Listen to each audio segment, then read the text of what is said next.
What's up? Welcome in on this Hump Day Wednesday. The whole crew intact. A lot of stuff going on tonight. We know some of you are trying to watch us on Twitter, and I'm trying to literally fix that for you.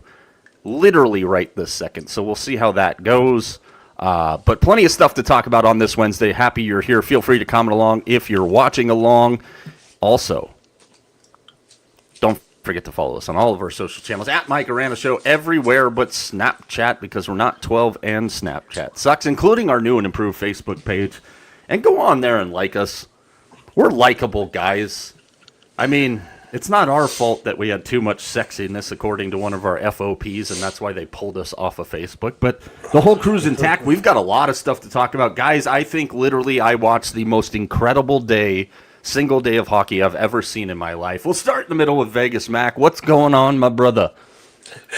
Well, I figured this would be the best way to start the show. I just wanted to let you know that ticket in the section Johnson is still available for $548. Oh, my God. T, do you want to explain that to T while I'm trying to fix this Twitter thing? So, of course, our Ticket Tuesday, it was a little slim pickings yesterday because, there's not a lot of NBA games, no NHL games. So, we really have to focus in on, who we could see at college basketball. We had a couple of good ones. There was the Mississippi State at South Carolina for $6. But we went the other way yesterday because, there's a couple of really big college games. And, you would figure Arizona at Houston, that would be like maybe one of the most expensive games. It is $328. Just a little bit under the Michigan Duke, $344. But hold my beer, as they say. There is another game, T, that is $200 plus more expensive than that. Would you like to gander? Would you like to take a guess? Is that was that last night or for tonight? It's for Saturday for this weekend. Night. You can hold on. I'll do this. I'll do this for T because he's going to need to hear this when he's. I still can't believe this. Is it Grand Canyon? It is not. Ready? It is at the War Memorial Gymnasium in San Francisco to watch Santa Clara take on the San Francisco Dons. You can get a ticket because it's the only one left in the Johnson section for $548. Yeah. Do you get it appropriately? Are they going to yank your Johnson while you're there? I was explaining this one to Mac last night, T. So you coached with me, and you remember how we used to have our teams take the floor from the corner? That's literally about where this section is. Like, this is larceny at its finest at the Serato Center, also known as the War Memorial Gymnasium in San Francisco. Larceny. That is absolutely asinine. That place holds, I think, 7 people. And you're gonna charge $500 in section Hold My Johnson? No, thank you. T. Now that's out of the way, how are you, my friend? But I just got something else. I would have expected that price. I would have expected that waxing for at least you're gonna see Gonzaga, Santa Clara. Even the St. Mary's game, T. I mean, either one. Santa Clara, no, Steve Nash, alma mater, no. He said that last night, and I thought he was full of shit. He did. Last night, you probably could have gotten, gone a few miles up the road and gotten into the event center to watch San Jose State and Nevada. And was that a gong show of epic proportions for the Wolfpack? We need the new building. When are we getting the new building in Reno? Do we have an update on that? You're looking at 2028, I believe it'll be ready. 2028. Closing in a little bit. So the word on the street is 2028, and the other word on the street is the Roadrunners will be moving to Reno. Ooh. So that is TJ with a little insight for you. Dropping it. That's at that whole casino complex that they're building, correct?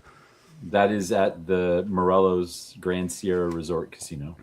Yeah, let's hope he doesn't run that like he runs hockey teams. Anyways, let's go to other pertinent news. And I don't know why this has turned into a theme on Wednesdays, and I really hate that this has turned into a theme. Last week it was funny with the biathlete that, professed cheating.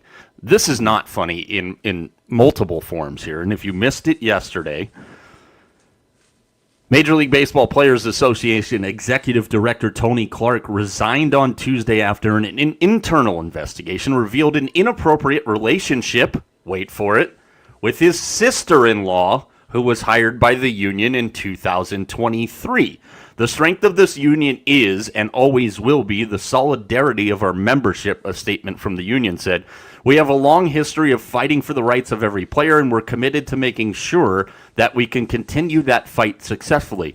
Oh, by the way, guys, you're 9 months away, feels like it's 9 minutes away from a baseball lockout, and here we've got our priorities absolutely backwards and up our ass. Like, this baseball is already on kind of shaky ground with the TV deal, which we thought was going to get better, and I think it will be better in a certain aspect, but there's still fans of most teams that have no idea how the hell they're going to watch their team play. And now the guy who's supposed to represent the player side of this whole debacle on salary caps, and if you really read into it, guys, we know it's really more the owners crying about their team's valuation than it is anything. Obviously, the Dodgers have spearheaded where all this is coming from, but like we're 2 days away from starting spring training games, and this bullshit is going on. And I'm sorry, we don't know all the facts.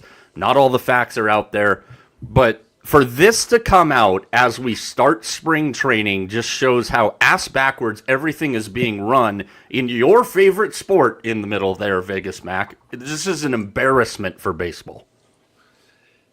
Yeah, and this is, I know they were just getting ready to start. The union goes out and they go to every camp, talk with all the players and whatnot. And this would have obviously been a pretty important discussion that they would have had. So yeah, the timing of this couldn't be worse for Major League Baseball.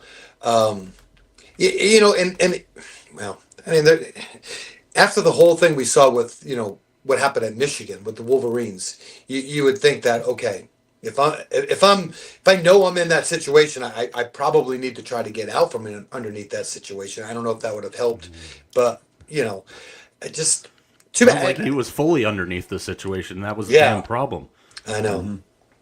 Too bad. I was. Go ahead, T.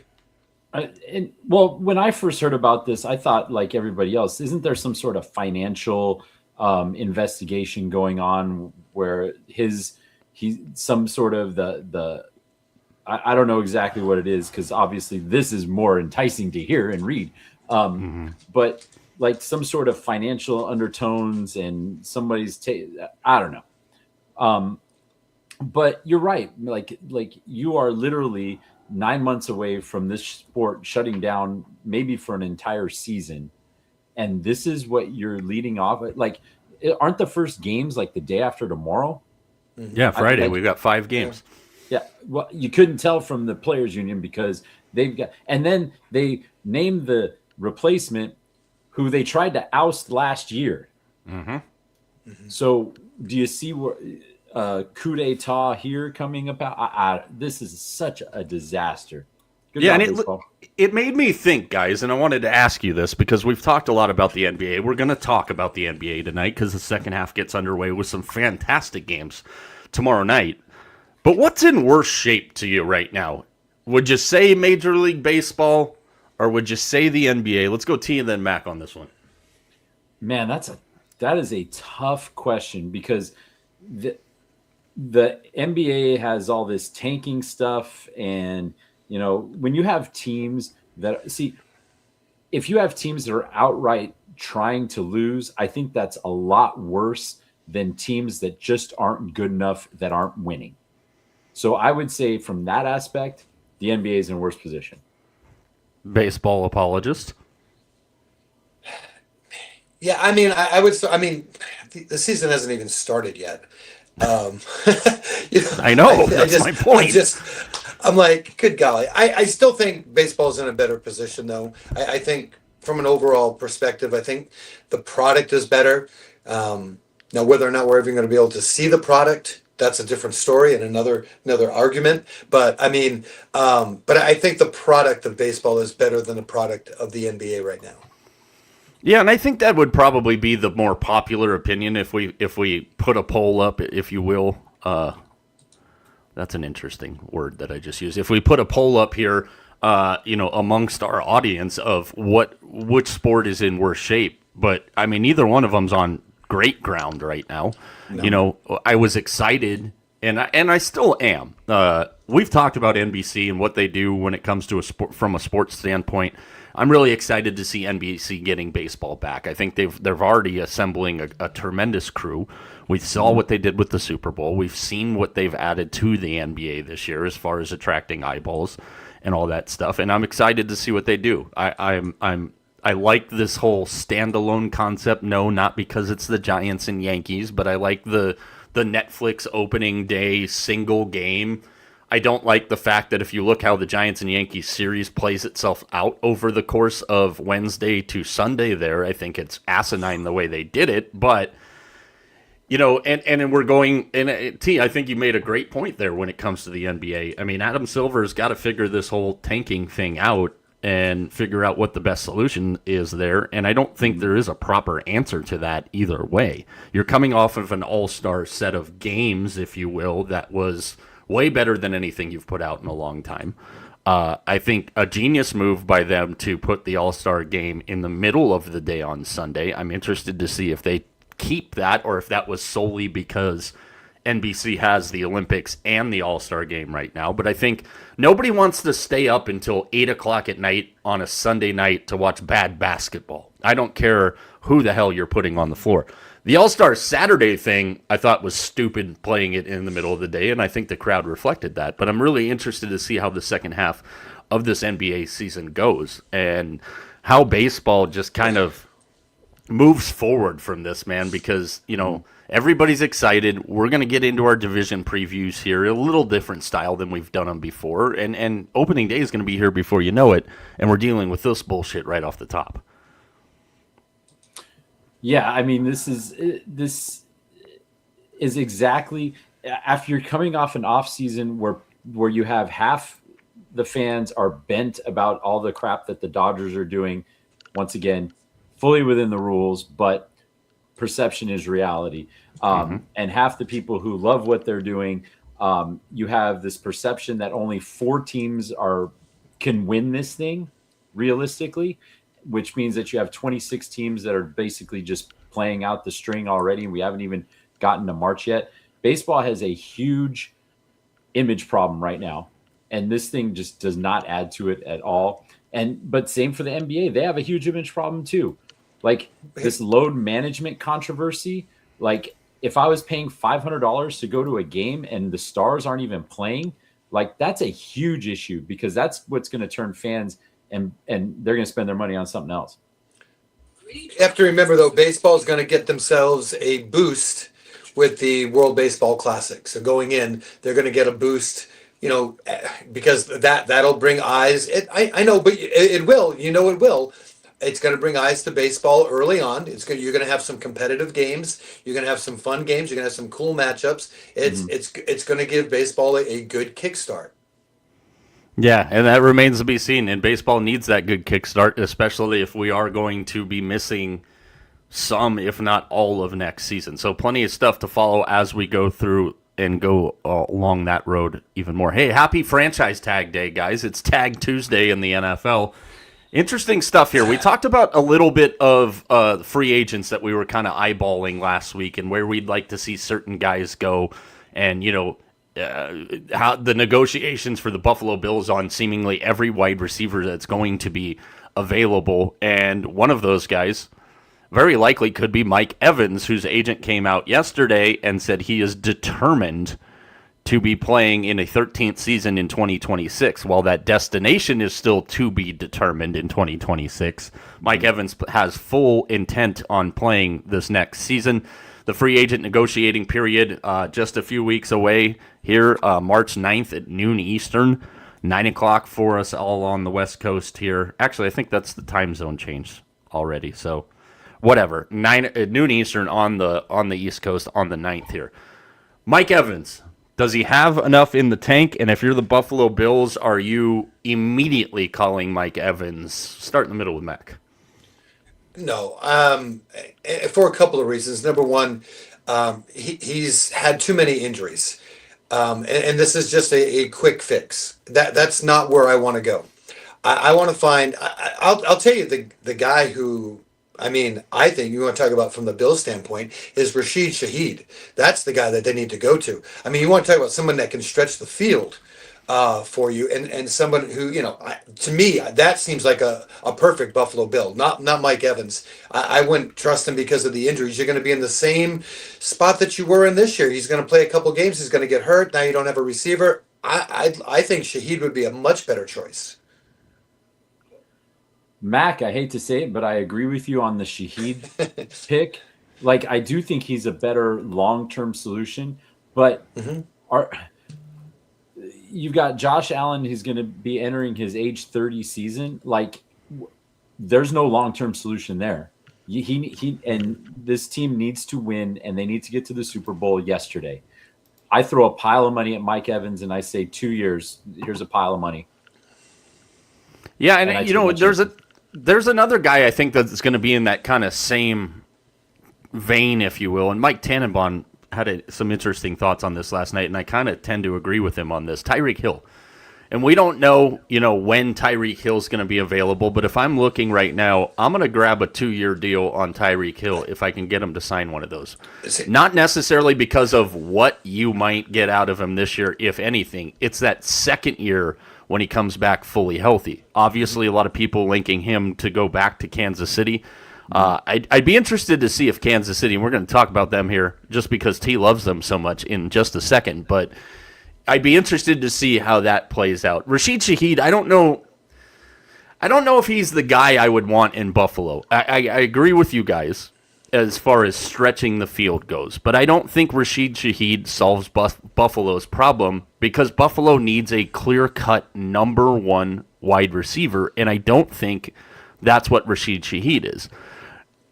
I'm interested to see guys like Alec Pierce and what the market demands for Alec Pierce if he ends up leaving Indianapolis. I think that's a better fit, maybe, but again, are we talking about Alec Pierce being a clear-cut number one, Mac? I don't know. I don't know either. I mean, I don't know. I mean, I'm just kind of looking through the list of, free agent wide receivers. I mean, Romeo Dobbs. I mean, I don't know. I know he's a show favorite. How about Juwan Jennings? I think, again, not a number one, but I don't think at this point in his career that Mike Evans is a number one either. Juwan Jennings thinks he's a number one if you ask him. I know. Well, and you've got, do you make a deal and try to get Ayuk out of San Francisco? Do you you're right. There's a lot of number twos, like Jacoby Myers is a free agent. Do you try and go get him, who's a solid veteran, good in the room? Is that somebody that you want to put in there? Once again, not a number one, though, if you're the Buffalo Bills. No, and it's also very hard to drive your car at like damn near 100 miles an hour past the Bills stadium in a snowstorm. So I think that would be challenging for Brandon Ayuk. I don't think there's going to be as many suitors for Brandon Ayuk as I'm assuming the 49ers would hope. I think Brandon Ayuk is dead set. Like, this thing is just waiting for an official designation on it. He's going to Washington. And he's going to piss and moan and whine and cry until he gets to play with Jaden Daniels. That's what he wants. So send his ass packing and send him there. I think Romeo Dobbs has number one wide receiver potential written all over him. I don't think the way Green Bay was utilizing him and playing to his skill set, I can see him being in Vegas, a great play for the Raiders, especially with Kubiak and Fernando Mendoza there. I do like the Juwan Jennings thing is an interesting one because Juwan Jennings wants to get paid like a number one. Mm-hmm. And if you look at some of his numbers, he can put up those numbers. I don't think the Niners are going to do it, but in looking and scouring the landscape, if you will, I think a great fit for Juwan Jennings, guys, would be the Carolina Panthers with Jalen Coker and Teteroa McMillan. I think Juwan Jennings there really gives Bryce Young some options in there. But the running back market is also going to be really interesting when we're talking about franchise tags and stuff, because you've got some interesting decisions. The estimated the guesstimate, if you will, on the running back is going to be about $14.5 million on a tag. And we've got some names on this list that are going to be interesting. Breece Hall is one of them. You've got Javonte Williams in Dallas, formerly in Dallas, and Kenneth Walker. And from what we're hearing, the Super Bowl MVP is not going to be tagged by the Seattle Seahawks, which I think is a little bit of a dangerous game for the Hawks. I don't think there's any way in hell they're going to let him leave, especially after carrying them through the postseason like he did, T. But I think it is a little bit of a dangerous game if you can't find the right number for a Super Bowl MVP, because that's going to add a couple mil to the conversation just off of that. It's a dangerous game, but I think it's a risk that they need to take, because I think it's good. It's good faith in business with K9. Like you said, he's a guy who literally ran them through the postseason, like literally. And he's 25. You want to be cool with him. He deserves a good number. But at the same time, you go and tag somebody now, and you don't know what that's going to do to that person's relationship with the team going into the next season. So I think this is a good move by the Seahawks, and I'm sure they're going to get something done. You know they've got it. Mac, do you pay Kenny Walker whatever the hell he wants after what he did in the postseason? I think you have to. I mean, why? Why wouldn't you? I mean, he's the reason. Through the whole playoffs, he's the reason that, like you said, T, that's the reason that they got there is because of Walker. I mean, he did such a really good job. I just think from a fan perspective, I'm like, if he's not back, you've got to find obviously somebody to take that spot. That's the only thing. I mean, if you can find someone that's going to take his spot, that's going to be able to do the things that he can do, that's going to take a little bit of the sting away. But I'm just, it's kind of interesting, as I'm looking through, it seems like Seattle they've got some work to do this offseason. Yeah, I mean, and they've not only on the player side, but on the coaching side as well. So, this is, and it's just a byproduct of your success as an organization, right? Good guys are going to be wanted in other places. You got to let them go and do their thing. But they have a ton of decisions to make. So I'm not so sure that this team is going to, they're going to be good next year, but I don't think it's going to be the same team. Yeah, other news that's going to shape the offseason here, and it always amazes me when people can't figure out why the Chiefs have been so good and so sustainably good like they have. If you missed it today, well, they did what the Chiefs do, and they restructured Patrick Mahomes' contract yet again, which is using the system that is in place in the NFL to your advantage. That we see a lot of teams that do this. It was first reported by Over the Cap. They converted $54.45 million of Mahomes' 2026 salary into a signing bonus, lowering the quarterback's cap number to $34.65 million. Obviously, he's coming off the injury this year, but that move creates $43.65 million in cap space. It marks the fourth consecutive year that Kansas City has restructured Patrick Mahomes' contract. They entered the offseason with over $57 million in cap space. Now they've got a lot more money to make a lot more moves, and this is, again, the Chiefs utilizing the system to their advantage, Mac, 100%. And if you're surprised why the Chiefs are always a factor, well, you got 15. And remember when he signed that 10-year deal? I don't remember if it was exactly 10. It was massive, and everybody's like, why would you do that? This is exactly why, because you can keep kicking the can down the road in the NFL, and the Chiefs do it better than anybody. Yeah, and we talked about when we were kind of playing GM last week, what they could get in the draft, and they have a really good draft pick coming up as well. So some of that money is going to be spent on one of those higher draft picks. Listen, like you said, some teams reshuffle, some teams reload. That's your Kansas City Chiefs right there. They're going to make another run at it, and I think it's good for football too. I know it's not good for T, but it's good for football. Is this the year?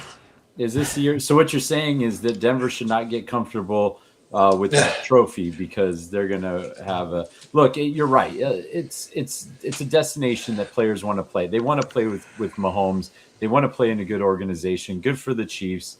I hope they go 6-11 again, but they probably won't.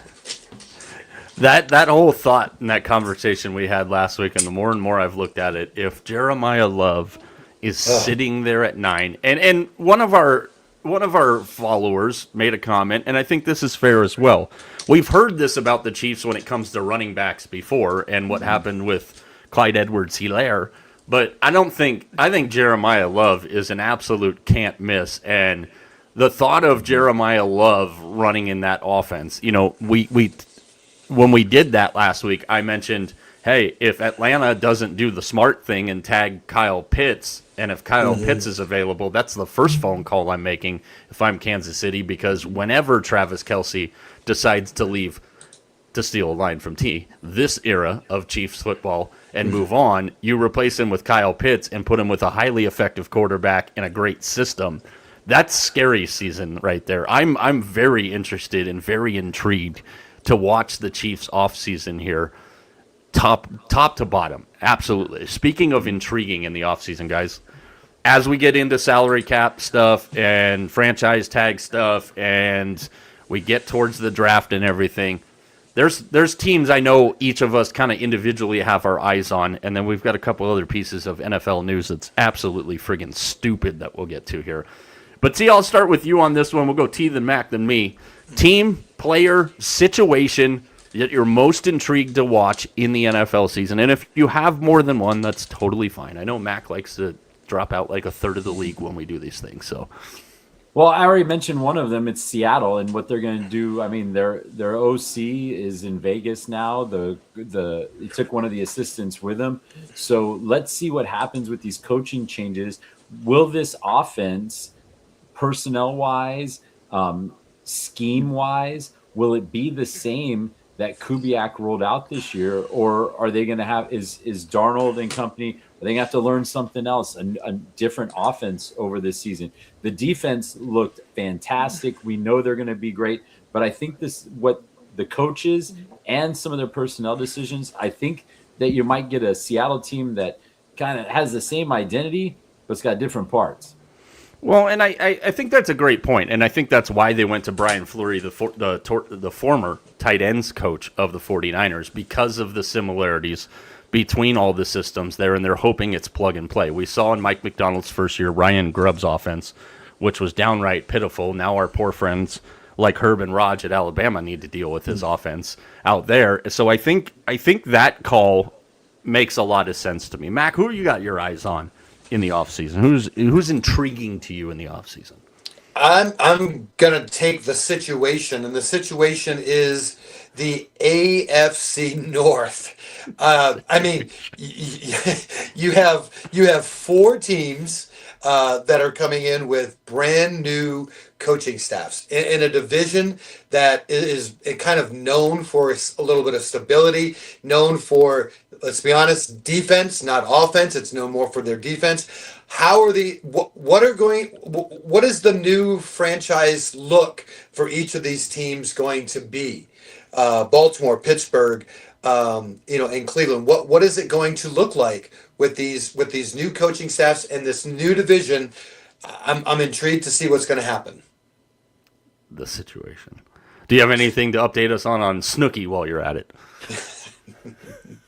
Big fan. Good. I know you are a big fan of Snooki. I've got two, actually, guys. Number one, what's happening in Minnesota, specifically as it pertains to the quarterback situation, J.J. McCarthy. Do we see maybe a possible reunion with Kirko Chains? Are they done? I'm fascinated to see how they handle this, because it impacts a lot going forward for them, mainly Justin Jefferson and what happens to Justin Jefferson, because as he has publicly backed J.J. McCarthy, he's getting frustrated, and that's a guy that deserves to be on the game's biggest stages with the most competent quarterbacks out there. The other thing, speaking of Kirko Chains, that I'm massively interested in is the situation in Atlanta. And what happens there? You've got Penix coming off of the injury. You've got Matt Ryan in charge in Atlanta, which, if you're a Falcons fan, has got to really, really excite you. This is a team that we know has dynamic pieces all over their offense, assuming that they keep everybody intact in Atlanta. But it's a division that's gettable. It's a new, fresh way to look at things. I would fully expect that Matt Ryan will tell Kevin Stefanski, and probably already has, you cannot keep 8 quarterbacks on the roster. That's not how we're going to do things here. But I'm interested to see what happens in Atlanta because of how gettable that division is. The Saints, not quite there. I think they exceeded everybody's expectations. They're still dealing with some salary cap hell there. You've got Tampa, all kinds of question marks. Will this finally be Todd Bowles' final season in Tampa? You've got Carolina, who looks like the most stable thing in the NFC South right now and is just going to continue to get better. I think what happens in Atlanta is very intriguing to me in the offseason, for sure. There's also some other news in the NFL today, and T, we've talked about this a lot, and leaning into the fact that the NFL is going to play international games at some point down the road here every single week. Well, today, and this wasn't a surprise, everybody acted like it was breaking news today because it was officially made. This has been rumored for a while. I was hoping it wasn't going to happen, but the San Francisco 49ers are going to set a record already for next season in air travel, because not only are they playing that game, which ironically sounds like it's probably going to be the first game of the season, which I know makes Seahawk fans really happy, in Australia, they're also going to play a home game in Mexico City now. So the Niners go to Mexico City, they go to Australia, they have a cross-country trip to Atlanta, they have a cross-country trip to that just stellar playing surface in New York again. I mean, this is ridiculous. Like, if you want teams to play internationally, fine. I'm not going to fight it anymore because, A, Roger Goodell doesn't give a damn what I think about it, and B, we knew this was coming. But this now sending teams on multiple international trips in a season, I think, is absolute horseshit, T. I think it's a horrible look. Why does Roger Goodell hate the core NFL fan? Why does he hate the core NFL fan? So here's what it's going to come down to. It's going to be every team's going to play 17 games. They're going to play 8 home games. They're going to play 8 road games. They're going to play an international game. That is what's coming down the pike. We know it's going to happen. And if the opening game is the Rams and 49ers in Australia, if I'm the Seahawks, I blow an absolute gasket. I make the biggest stink ever. It is a slap in the face to that organization to do that. An absolute, it is a travesty if this happens. T, yeah, I need your help. There's a reason he's not asking me, and I'm waiting for the punchline. Well, you'll know why when I ask the question. T, Sydney is 18 hours ahead of us.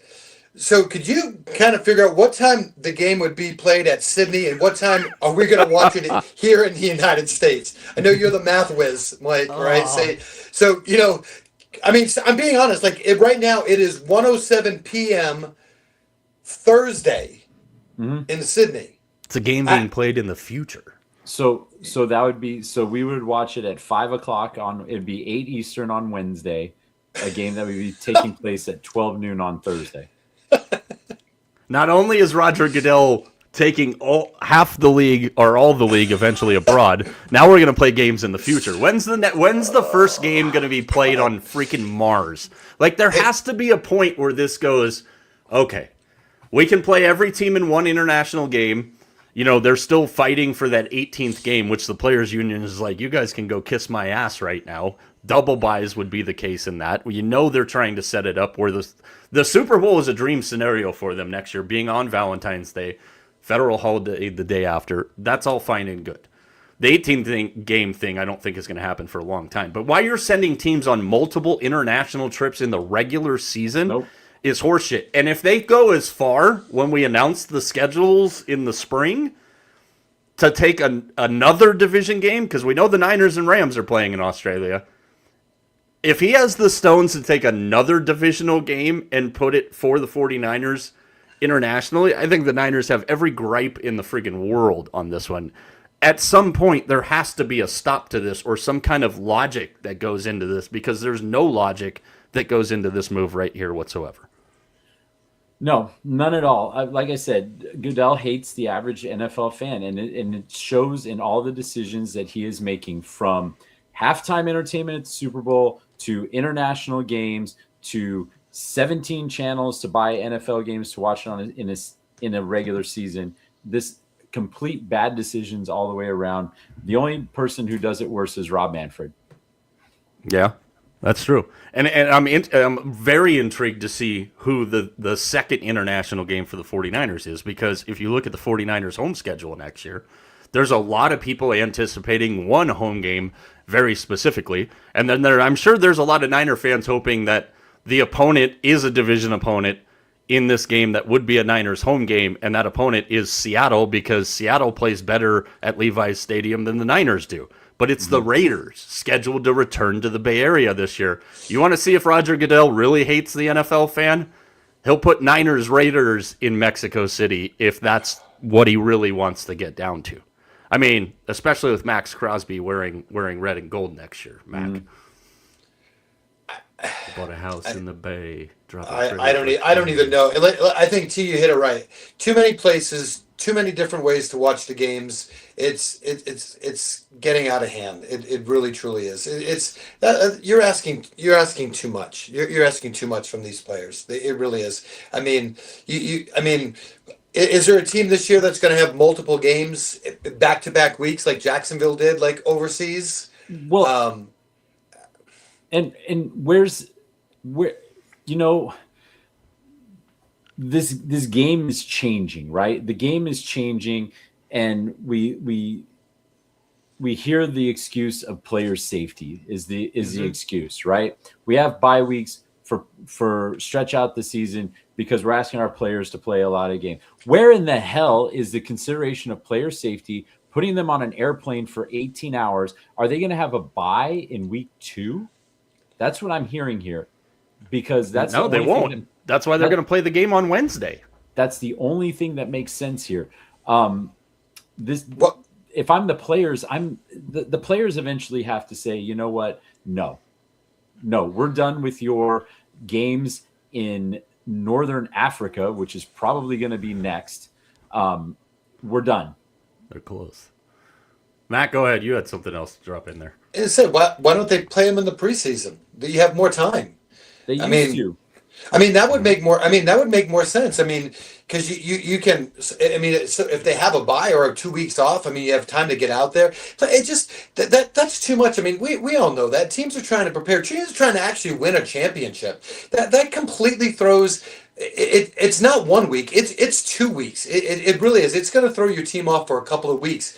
Getting the equipment there, the logistics of it. I mean, you're completely out of your routine. I mean, it's going to be. I mean, we should honestly, that something we should look at is see, has a team that has played an international game ever won a Super Bowl that same year? That's an interesting thought. We need to get our crack staff on that. I mean, I'm being honest. Has a team that has played, has that ever happened? I'd be interested to know. Hold, please. Okay. If you have your world atlas out here, T, and I know you do. The Mexico City game is one of a league record 9 international contests slated for 2026. In addition to Mexico City and Melbourne, where the 49ers will be, the league also has scheduled games in Paris, Munich, Madrid, Rio de Janeiro, and of course 3 in London. Now, I have one question while I'm trying to look this up. T, do you think we should send Vegas Mac on a cruise to cover an NFL game in Munich? Can you cruise to Munich is my first question. I mean, I know you can, but well, I mean, that would be an undertaking. That would be a I was trying to think of the right German word, but I couldn't really think about it. I'll just like the way things are going around here. I may have to get on a cruise ship. But it's, I don't know, man. Like I remember when the Bills played 3 games in Toronto, and that was kind of a slap in the face to Bills fans, but the Bills stunk at the time. And Toronto's 60 miles away if you drive. Right. It's not 18 hours on a plane. And you're not only taking one plane because that's just for the people. How are you going to get, like Max said, how are you going to get all the equipment over there? And Mexico City is 2,500 feet in elevation higher than Denver. So go prepare for that, you idiots. Well, I mean, to be fair, like when the Niners played, I think the last time they were there, they played the Cardinals, I believe, on Monday Night Football, and they trained up in Colorado Springs before departing to Mexico City. So the Niners have always been one of those teams that, will stay the extra week on the East Coast and stuff like that. I don't think that part will affect them. I actually have an answer for you, Mac, and the answer is yes. Multiple NFL teams have won the Super Bowl in a season they played an international game. The recent examples, 2023. Sorry, T. The Kansas City Chiefs, who played a game in Frankfurt that season. The 2000 New York Giants played a game in London. Okay. Some other key instances, the 2019 Kansas City Chiefs played in Mexico City in Week 11. They won the Super Bowl that year. The 2024 Eagles, they played that Week 1 game in Sao Paulo, and they reached the playoffs. They did not win the they won the Super Bowl that year. What the hell is this thing talking about? So we do have some instances that has happened. Okay. But that was a good question out of you. Thanks. I'm proud of you. Thank you. I just have one more question. Can we bring back the Rhine Fire? Because that was dope. Man, I used to get down on some NFL Europe, dude. It was fun to watch. Stuff. Definitely better than the alternate stuff. All right, let's switch over to the NBA, which gets its second half going tomorrow evening. And Mac and I kind of talked about some of the great games coming out of the break. And guys, we've talked about this with what we're seeing in the Olympics, and we're going to get to that here because we saw a couple of injuries today, one that could have significant value as far as the end of the NHL season goes. But some of these teams, for example, and the first game on the schedule, which I think is fantastic tomorrow, is the Rockets at Charlotte. And despite the 26-29 record, Charlotte's been playing great basketball. You've also got Detroit and the Knicks from the Garden. You've got Boston and Golden State from San Francisco. You've got Phoenix and San Antonio in Austin for that game. So we've got some big games coming out of the break here, and we're going to take a look at something I've always found to be fascinating because I look at it every year. And Phil Jackson's 40-20. And if you're not sure what the 40-20 is, that Phil Jackson basically entirely manufactured himself, he says legit contenders win a 40th game before they lose their 20th. In the modern era, only 4 teams have been anomalies to that: the 94-95 Houston Rockets, the 03-04 Pistons, the 05-06 Heat, and the 2021 Milwaukee Bucks won a championship without meeting the 40-20 standard. So by Phil Jackson's logic, the Denver Nuggets, the Houston Rockets, the New York Knicks all would not fit the criteria because they've all already lost their 20th game before winning their 40th. Under Jackson's rule, the Oklahoma City Thunder, the Detroit Pistons have already qualified as official contenders. The Spurs should get there. They're 38-16, and the Celtics have a chance to join them with a 5-game winning streak that would make them 40-19. So I ask you guys this question before we make a couple bold predictions for the second half of the season. Let's assume that all the teams that are close, including the Celtics, who would have to, again, go on a 5-game winning streak. So if I told you the NBA champion is either going to be the Thunder, the Pistons, the Spurs, or the Celtics, Mac, would you take the field or would you ride with Philip Jackson? I'm gonna go with Phil. I mean, absolutely. I mean, you have in essence, 3 of the best teams right there. I think without a doubt, I think there's something to it. The numbers don't lie. I mean, only 4. I mean, it's true. It's too easy. Phil's a genius. Yeah, he knows a thing or two, T, about winning the title. Phil Jackson. Jackson. I'll take the field. I'll take the field on this one. It's interesting because, out of that group that I said does not qualify based on the logic of the 40-20 thought is Denver, Houston, and the Knicks. I mean, those are 3 teams that I think everybody is assuming have as good of a shot as anybody to get to that spot here in the second half. Boston's interesting because, again, they would have to go on a 5-game winning streak. We've talked about the Celtics all year, Mac, way ahead of expectations. The when, if, and how effective is Jason Tatum when he does come back? Do they turn into the Peja Stojakovic when Chris Webber returned Kings that went straight south when Webber returned? Or is Jason Tatum at 50% effectiveness enough for this team that has a lot of guys that have been on deep runs to make this happen? And if you look at the Celtics schedule coming out of the break here, if they were to go on a 5-game winning streak, they would do it with wins at Golden State, the Lakers, Phoenix, and Denver. The 5th win in that winning streak would be back home for the ever so tough Brooklyn Nets. Do you think your Celtics can rattle off 5 in a row to start the second half? Yeah, I'm going to say probably not 5 in a row. And there's some tough games. Even that first one, they don't typically ever play very well against Golden State. It's been a while since they've really handled them, especially there. They actually usually play really well in Phoenix. That's a place they probably play. And Denver's going to be tough. So I think that would be. I'll tell you, if they go 3-2 on that, or 2-2 on that road trip, I'll be pretty happy. Yeah, that is a brutal road trip, T, coming out of the gate when you've got to go to Golden State, the Lakers, the Suns, who are playing really good basketball, and then Denver is the last stop on that Denver being the last of that. I could see them ripping off 3 wins and then getting to Denver, and it just being one of those things that doesn't happen. But yeah, definitely interesting to pay attention to. If you're curious about the San Antonio Spurs, they would have to knock off Phoenix tomorrow night. And I don't know about this one. Saturday, they would have to knock off Sacramento at home. Oh, geez. That's going to be tough. That would get them to 40 wins. If they were to falter, they have an interesting road trip coming up as well, where they go to Detroit, then they're at Toronto, then they get the off game on a back-to-back with Brooklyn, then they're at the Knicks, then they're at the Sixers. So if San Antonio is going to meet the Phil Jackson rule, T, they're going to have to do it in those first 2 games. Sacramento, who just shut down Domantas Sabonis for surgery. And I hate that. We've talked about the tanking thing and all of that. I hate the fact that I'm questioning if certain guys, how injured they really are. We saw it with Jaren Jackson in Utah. How Utah's medical people didn't realize that he had a condition that needed to be addressed when they traded for him, or they entirely did, knowing, hey, we're going to roll you out a couple times, see how it looks and everything, and then we're going to shut you down. Mm-hmm. That's, I think, you mentioned this earlier, that's why I'm going to go to you on this.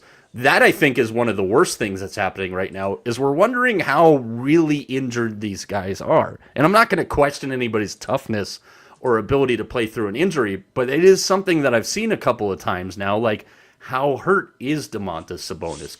Is it something that could have been taken care of in the offseason? Obviously, Sacramento sucks and they're going nowhere, but like the fact that we're having to question stuff like that now is just as much a horrible look for the league as the tanking thing is.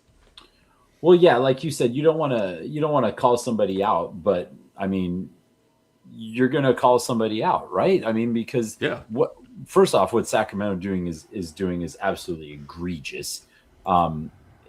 If I'm a season ticket holder, I absolutely 100% do not renew. I don't. They're giving away season tickets, T, for hitting free throws in during timeouts now. I don't care if you bring back everybody. White Chocolate just signed a shoe deal. I don't care if you bring back 25-year-old White Chocolate. I wouldn't do it. But no, this goes back to the league having an absolute bona fide credibility problem now. Because you've got players who are on, quote, load management. You have players who are injured, ? And you have teams that are – and what is the prize here? What is the prize? I mean, go ahead. Sorry. I'm looking at Sabonis' contract. He's in the 3rd year of a 5-year redonkulous contract. Or the 2nd year of a redonkulous, 3, 4, 5, 3rd year.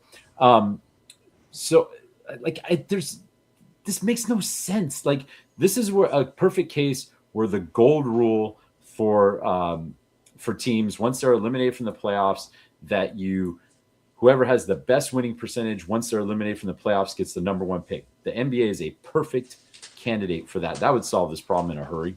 I actually love that idea, to be perfectly honest with you. There are a couple other news and notes. Obviously, we were just talking about the Kings. If you missed it, not only is Sabonis done for the season, so is Zach LaVine. Steph Curry will miss tomorrow night's game against Boston, but a familiar face will make his debut for the Warriors tomorrow night against Boston. Kristaps Porzingis set to play his first game for the Warriors. Kyrie Irving is shut down for the rest of the year. I don't think that one was surprising. That one makes a lot of sense. There's no benefit to dropping Kyrie Irving out now and risking further injury. You know you got Cooper Flag. If you're in Dallas, you're hoping that Mark Cuban gets the Dumont to come to their senses and gets to buy back the Mavericks there.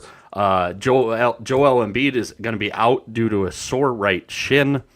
I'll let people make their jokes there. And Mo Wagner is out indefinitely for the Orlando Magic, who have not had a great second half to the season. Speaking of second half, let's make a couple bold predictions. Also, guys, don't forget to check out tomorrow night. Fantastic matchup here. The Indiana Pacers and the Washington Wizards. Let's start with T. Give me a bold prediction for the NBA's, quote, second half-ish. Got a feeling I know where this one's going. Well, you know how much I love the team that plays down the road from me, the LA Lakers. And, you know, they've played decent this year. They're 33-21. They're in fifth. They are closer to eighth than they are to third right now, but it is what it is. My bold prediction is that they fall into the LeBron tournament and they fail to advance out of the play-in.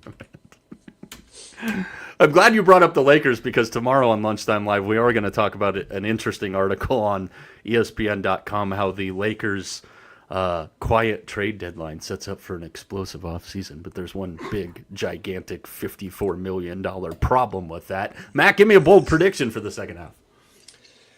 I am totally on the teal train. I'm adopting them, if you will. I not only think Charlotte's going to get into the playoffs, I think they're going to be playing in the second round of the playoffs. Oh, That's my bold prediction. Charlotte is going to be playing in the second round of the playoffs. That is a bold prediction, and I think a lot of people can get on board with that right now with how the Hornets finished out the first half. I think they're a team that, you know, when we talk about the NBA, if they're struggling for eyeballs or not, like, they're a team a lot of people want to watch right now. They're a fun young team to watch. I am going to go big bold on mine here. Everybody assumes that Oklahoma City is going to get everybody healthy and get right and make another run, and they're going to go to like 11 straight NBA finals in a row. We've seen this before. We've seen talented young teams that, as they're getting going, sometimes they can get a hiccup. And I'm not saying I don't think they're going to be a factor here, but I am seeing something that I love in the Western Conference that I think is great for the NBA in the Western Conference.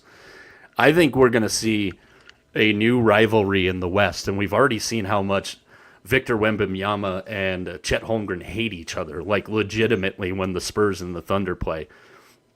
And a lot of this comes from just what I saw and what I heard from All-Star Weekend. I think your Western Conference Finals, if I'm going to go bold on a prediction here, is San Antonio and Minnesota. And I think we're going to start to get quite the rivalry between those two teams. And I'll take it a step further, maybe because I bet on Victor Wembanyama to be most improved player, which had a huge payday.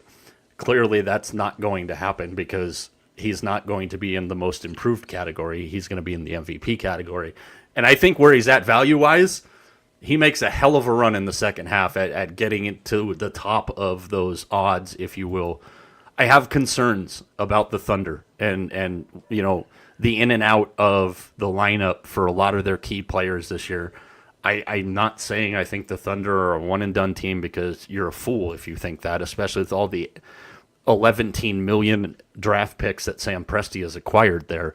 But I think San Antonio and Minnesota, with Wemby and with Ant Edwards, are going to develop quite the rivalry, and I think that would be a hell of a Western Conference Finals. And remember, it's the NBA. How many years in a row have we had a different NBA champion? I think we're on our sixth consecutive year now, Mac. don't remember off like exactly, but I think we're right about there.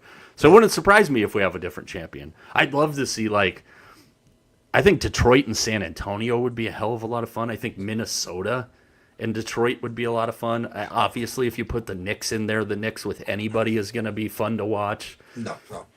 Yeah, Except no, for Mac. Yeah, it's funny. I've watched Detroit. I'll bet you a handful of times this year, and every time I've watched them play, they've absolutely stunk the place up. It's even against the Celtics. It's just one of those things. It's like I know they're a good team. Their record shows it, but man, every time I've watched them, they just have stunk it up. But you're right though. I mean. I think Cade Cunningham goes into that category of kind of a star, a kind of a silent star. I don't think people realize how good he really is. All right. Before we talk about Olympic hockey here, guys, there's a couple of things going on in college basketball tonight that are massively interesting here. Number one, we talked about this specifically last night. Creighton has knocked off number 5 UConn at UConn 91-84. Alabama and Arkansas currently in double overtime, 107-105 Hogs in that one from the Coleman Coliseum in Alabama. Yet again, Brad Brownell has let me down tonight, so thanks for nothing, Brad, as Clemson played like absolute dog shit tonight. I'm getting my ass kicked in college basketball this week. I really am, which is making me a little nervous as we get closer and closer to March Madness. Unfortunately, last night I saw something that I think definitely impacts March Madness. I stayed up to watch Texas Tech play Arizona State. I can't tell you how many different ways Arizona State tried to literally throw that game away last night. The final minute of this game was like rats on crack. T, you'll appreciate this. Arizona State actually pulled out an old play that was near and dear to our heart on a bar napkin one night at a specific local establishment here that we called Bronco. They actually ran it last night. Nice. And then decided to pass it into the corner and then decided to throw a fadeaway jump pass to half court that Texas Tech stole. Texas Tech missed 2 key free throws. But if you haven't seen it today, the story of the game is a big one. And it's a team that, Mac, we were literally just talking about last week. We talked about how they went down to the McHale Center and knocked off Arizona, who's in action currently against BYU right now. Tight game early in that one. But JT Toppin has torn his ACL. He is out for the rest of the season for Grant McCaslin's Red Raiders. And as much as I believe in Grant McCaslin and as much as I believe in the team that they have, last night we needed a couple of different guys to step up who clearly played horrible games last night. JT Toppin out for the rest of the year. You can take the Texas Tech Red Raiders and call them an early out in March Madness, which absolutely sucks because I loved that team going into March Madness. Yeah, it was kind of funny. Jonathan texted me last night, 11:25. I was obviously asleep, and he said ASU owns Texas Tech in reference not only to basketball but also beating them in football. So he is that is. Here's my question. This is a serious question. Is that Bobby Hurley's last victory at ASU? Ooh. He had some interesting comments. He's like, he feels like he's got 10 years in him. And you and I talked about this specifically, Mac. I believe every facet of that. And if Arizona State doesn't want him, then Arizona State doesn't want him. And that's a guy who I think should have all the confidence in the world. He won't be out of work long if he chooses not to be. I think at this point, for both Bobby, and this is something we talked about, so let's get your thoughts on it, T. For Bobby Hurley, I think it's time for him to want to go. And I know there's that coach's pride thing, but you're never going to be better than, at best, I think, 6th in a very loaded Big 12. Arizona State is not a basketball school, never has been, and I've said this a million times, and I'll stand on this freaking pulpit as many times as I have to. There never will be a basketball school. It's just not something that's ever worked here. Yeah, I mean, there's a point where if you're a coach, you look at your surroundings and go, is it worth all the time that I'm putting in here if I'm not going to get the results that I want as a coach? And look, maybe he's perfectly happy. Look, I'd love to live in Tempe again. I think it's a great place to live. I think that Arizona State's a fun place to play. It's a fun place to watch sports, not just basketball. It's a fun place to watch sports. But if you're going to finish 6th, 7th, 8th, 9th every year and you need a prayer to get in the NCAA tournament, might be time to go chase one of those jobs where you have a better chance. Yeah, and then there's gonna be plenty of them, Mac, like we've talked about. I just took a quick look at the scoreboard. Maybe Georgia Tech might have an opening. Check out that score right now. They're losing to Virginia 36-7. Yeah, and we I talked. said that. We went through the list on. I think it was on Monday's show of the jobs that we think are expected to be open, and there's never a shortage of that. We know that, but there's some interesting places that Bobby Hurley would be a really good fit. Hey, maybe guys, and I'm going to jump the shark a little bit here. We got about 15 minutes or so left on tonight's program. Again, feel free to comment along if you're watching along. So I'm going to jump the shark here just for a little bit. Maybe at UCLA, Bobby Hurley can go play at UCLA, or coach at UCLA. I mean, I'm sure UCLA would love to have Bobby Hurley playing there too. Did you guys see where Mick Cronin's antics have gone to last night in their game against Michigan State? Because I'm all for a coach that gives me a good soundbite or responds to a stupid question in a certain way, but Mick Cronin, I think, has gone about 50 steps past that.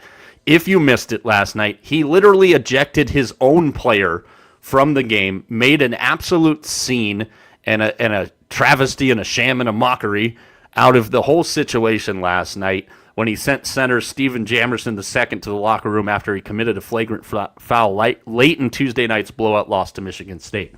We talked about the Jerome Tang situation and what he said about his team. This is like 10 steps past that. He looked like an asshole last night, acted like an asshole, and then took it a step further in the post-game press conference when he was asked a question about the razzing he was getting from the Michigan State student section. And I didn't have a problem with the way he answered it. But then he just kept going after this reporter and after this reporter and after this reporter. And for a coach that's always talking about how his team's not tough, his players going down, it was a flagrant foul. It got called. It didn't turn into a St. John's Providence situation. And then, like, this picture of him walking Jamerson out, like, you can't look like any more of an a-hole than that. And I'd be shocked if UCLA hasn't already had a conversation with him about, hey, you can't act like this. Breaking news, you can't act like this. An absolute embarrassment for anybody and anything tied to the UCLA program last night, Mac. Yeah, I mean, poor John Wooden and Bill Walton got to be rolling over in their graves, right? Like, I mean, I've been making light of that. I mean, but seriously, no. I mean, that program has got, I mean, just so much respect because of what they've done, and it's just, I mean, but that's kind of how he's been. He's kind of. It kind of feels like he's got little man syndrome is kind of what it feels like to me. Every time I see him, that's all I can think of. I don't know how tall he really is, but he acts like he looks like he's got little man syndrome. You know, it's like you know, Napoleon all the time. He's always got like these quirky things that he has to say. He's always pissed off or pissed on by somebody. Like you said, after a while, it's just it's over. I'm done with it. 5'7", if you were wondering. T, did you see it last night? Because I don't think I've ever seen a coach act like more of an, and I'm sorry, but I'm going to call it what it is. He acted like a complete childish asshole last night.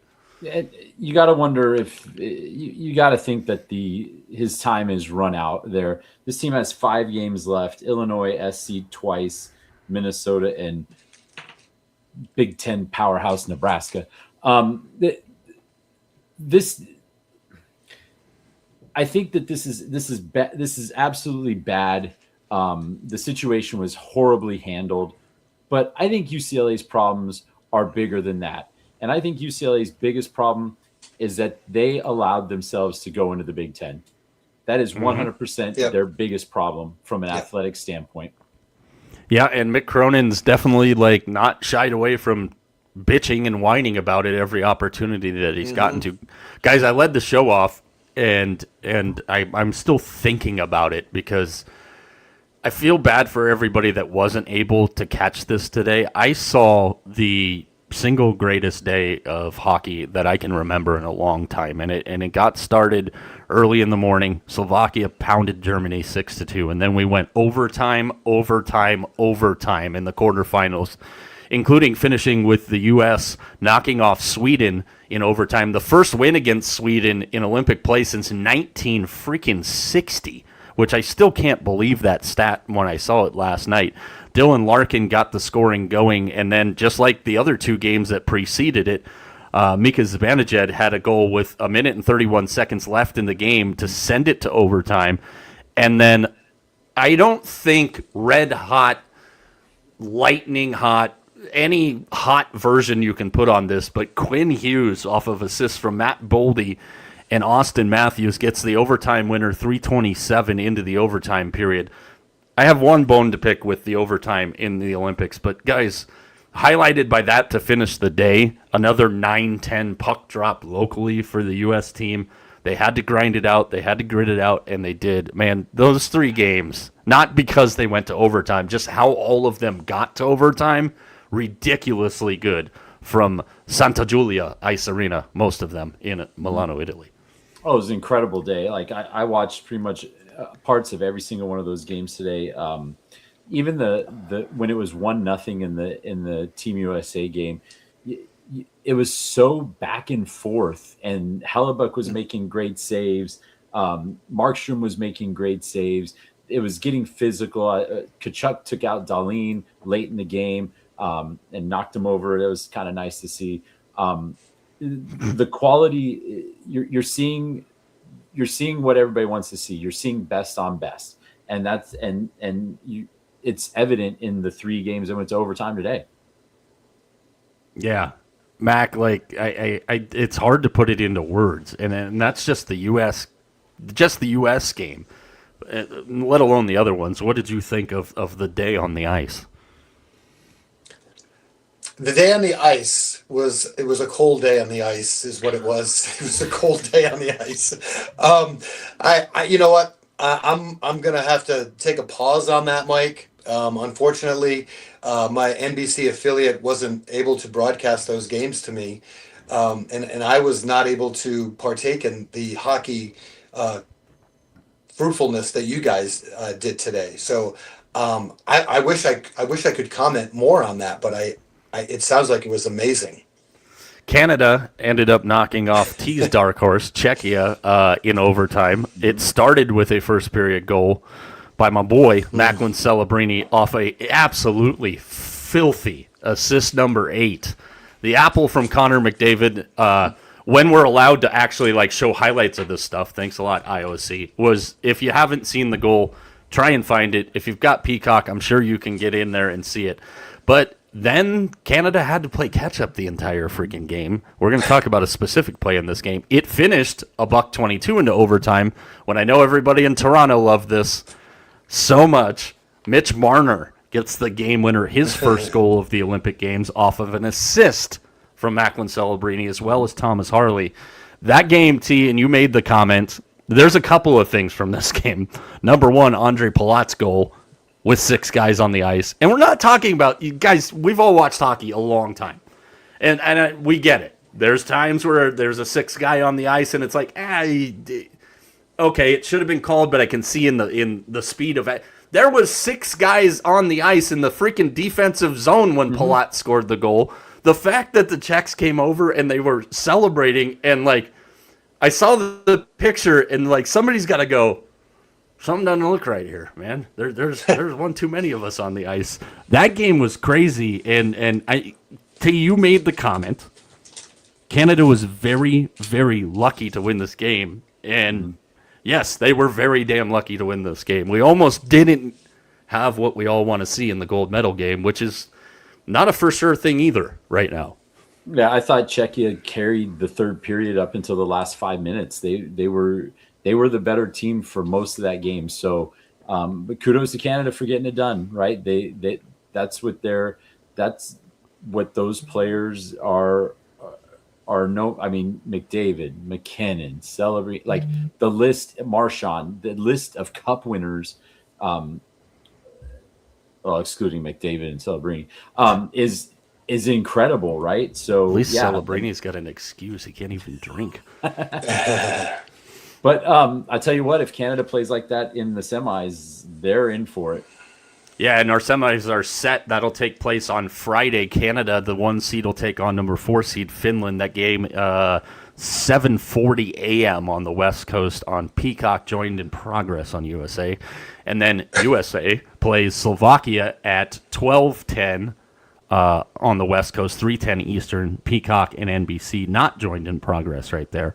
The bronze medal game Saturday, the gold medal game, we've kind of talked about this at the great time on the West Coast of 5:10 a.m. on Sunday, but with the reseed, it goes 1-4 and 2-3. The big story from today, and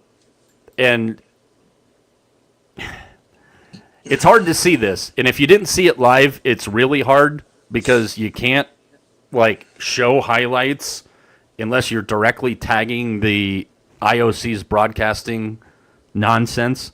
But Sidney Crosby left Canada's game with a knee injury. And a lot of people, it's funny because I'll see people laud what Tom Wilson does when he has a dirty hit or one of those borderline hits. And then today everybody's critiquing the hit on Sidney Crosby, which was interesting because if you actually saw the play and if you've seen the replay, you can see his knee buckle before he gets laid the hell out. He barely made it to the ice. He was bracing for the hit that was coming from Radko Gudas. Looked like Gudas was going to take his freaking head off and send it from freaking Milan to Rome or somewhere. But his knee buckled before the hit came. And I'm not going to sit here and say that I thought it was a dirty hit because it wasn't. He was on his way down before. We talked about this, and this is the thing, how some of these teams are going to react coming out of the break. We made our teams in that we thought were going to fall out, our teams out that we thought were going to get in, and I kind of pinpointed Pittsburgh, and I hate that I said this because now we could be seeing it. According to John Cooper, it's not something that Cooper thinks is going to keep him out for any time in the Olympics. So if that's the case, hopefully it is, because the last thing we want to see is getting back to the finish of the NHL season, guys, and see Pittsburgh, who's playing good hockey, without Sid the Kid. That would be an absolute crime. Yeah, I completely agree with you. I hope he's okay. Hope he's able to play on Friday. And yeah, you don't want to see that. I mean, we saw what happened to Kevin Fiala. Your heart breaks for him. In his situation, but then you think about, he's got an NHL team too that's relying on him, and now they're out of his services for the rest of the year. So hopefully Sid can get back. I was going to say that that's. I mean, unfortunately, we know that's the risk that these guys take.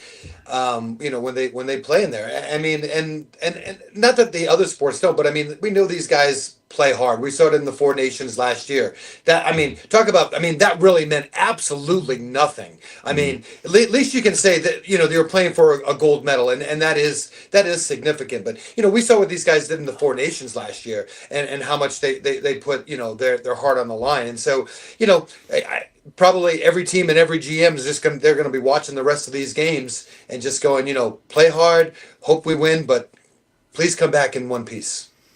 Yeah, absolutely. A couple minor notes here to pass along in the NHL. Your boys, Mac, the Hurricanes, signed goalie Brandon Busey to a 3-year, $5.7 million extension. The Sharks, Jeff Skinner has cleared waivers after he was waived by the Sharks, so the 33-year-old is available. Oh, I don't know. Maybe he goes back to Edmonton. Mac brought this up the other day. I don't know if you saw it. Did you hear the chirps from the Kachuk brothers to Leon Draisaitl the other day? Yep. That was great. Keep them coming. Yeah. All right, guys. It is that time on a Wednesday night. It is a signature event, and we are now calling the guy on the right side of the screen signature event, TJ. Because if we were going solely on average finishing position last week, and Mac and I talked about this on Monday, TJ, you kicked our ass last week. So no pressure on you, but I'm going to bet whatever you lay out here for our picks at Riviera. Teal join us for every signature event. We're not gonna stretch T's golf acumen or accoutrement as he used last. Is that how we say it? Cebu play? The accoutrement. We're not gonna stretch his pink balls.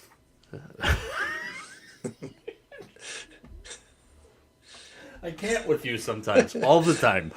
No, we're not going to do that either. But every signature event, T who takes a way different approach to betting than either one of us do on this show. So I'm very interested to hear what his picks are.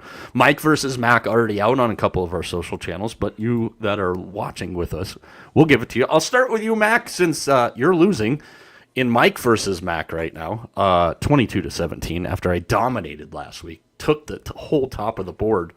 Ironically, with my long shot, Tom Hoagie taking the 6 points last week. What do you got for this week at the Riv as the PGA Tour returns to Riviera after one year off?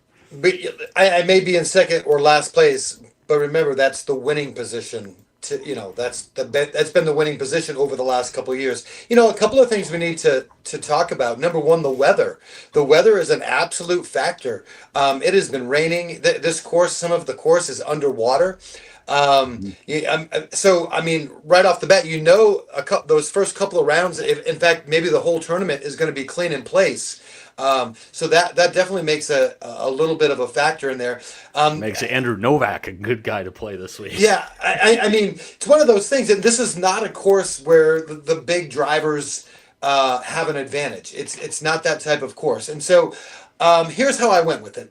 I went with Max Homa, and I went with Max Homa. He hasn't played great. We all know that. But listen, I know your guy. He's your guy. But listen, this is his event, and I know that had to hurt a little bit. He loves Tiger. He loves this event. He's played extremely well there in his career. So I went with Max as my wild card. Another guy that has played well there is Adam Scott. He's won there as well. You look at guys that have a history there. He's won. And again, guys who are good around the green. That's what I'm looking for this week. And so he was close a couple years ago. I went with Tommy Fleetwood as my winner. So Max Homa, Adam Scott, Tommy Fleetwood. Those are my three for this week. You bring up some interesting points at Riv, and I told everybody when we started Mike versus Mac, I was using a little bit different strategy this year, and I was looking for guys who are consistent as hell on specific golf courses. Thanks a lot, Jordan Spieth, because as soon as I said that week one, I'm the only guy that has a -1 for a missed cut this year when he played horrible at the Phoenix Open, where he usually plays good. But there is no course on the tour, guys, more than Riviera, that past successful history leads to future success and continuing on. So my group is kind of the same. And then we'll get to our floating Southern California reporter here, signature event TJ, so he can really look outside his window and tell us what the weather looks like. He's not right next door to Riv, but he's close enough. I'm going with one of my boys. Signature events. This guy always steps up. Sepp Straka is my long shot this week. And then I'm using two guys that I particularly don't care for one bit whatsoever, but at Riviera, they've had great success. Victor Hovland's my top 10.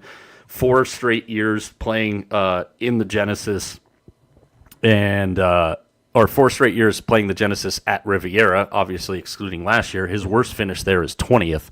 And then I'm using Mr. Personality, just so I can get him out of the way now and I don't get sucked into using him later for my winner this week. And that's Patrick Cantlay, who over that same stretch of time, his worst finish at Riv is 33rd. What do you have to say? Did you see Victor Hovland this past weekend on the driving range? He had that was here in Phoenix when he did the floaties. Was it in Phoenix? The floaties. Yeah. I'm like, dude, when you're going to floaties on the driving range, your game is not in good shape. I don't love my picks, but if I follow last week's theme, my long shot is my best pick, Sepp Straka. So, but listen, with all the rain, maybe he's onto something. What, Hovland and his floaties? Yeah, the maybe. Floaties. He may be the only one who can stand up in all the water. T, look outside your window. Are you guys about to get what we've had out here in Arizona all day? It is coming back for round 2. Like I woke me up in the middle of the night last night. I was up for a couple hours, so it's coming back for round 2 tonight or tomorrow. Interesting. All right. The man that knows signature events almost as well as Sepp Straka. What do you got for us, TJ? Well, I have these in no particular order. I think my long shot here is going to be the pride of Sleep Forest University, Cameron Young. Man, that freaking facial hair that he's got going on looks fantastic. He looks like that he could just, win that, whatever he wins, and just he looks really good doing it. I've got Akshay Bhatia. because Akshay in Pig Latin is Shaq, and Shaq won 3 titles in LA, so I don't see a reason why we can't get a 4th out of him. And my winner, who almost took me to a championship in the Masters pool last year, is Justin Rose. Rosie's now been used, I think, everybody by all 3 of us already this season. That's right. We'll call him Doorknob because everybody's taking a turn. Maybe between stretching balls and Doorknob. Akshay Bhatia 5,500 to 1 to win this one, and Yes. what? I haven't played. Hey, Who the hell was the third one you said? Cameron Young. That's right. I haven't played the doorknob game in a long time. That brings back memories.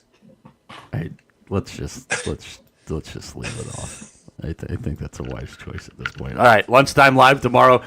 T and myself, Mac is going to try and batten down the hatches because Mac got the worst of the weather today. We weren't even sure if we were going to have Mac.